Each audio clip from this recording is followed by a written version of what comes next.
Hi guys, I'm Roland and today we'll be doing the unboxing, test footage, and quick review of this small boy here.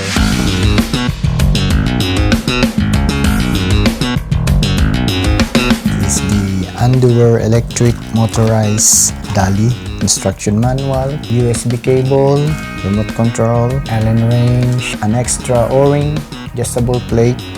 As you can see, it has 3 wheels, 2 adjustable wheels.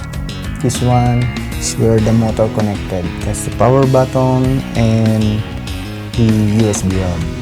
Here there's the speed selector, speed 1, 2, and 3. The body is made of hard plastic, and this part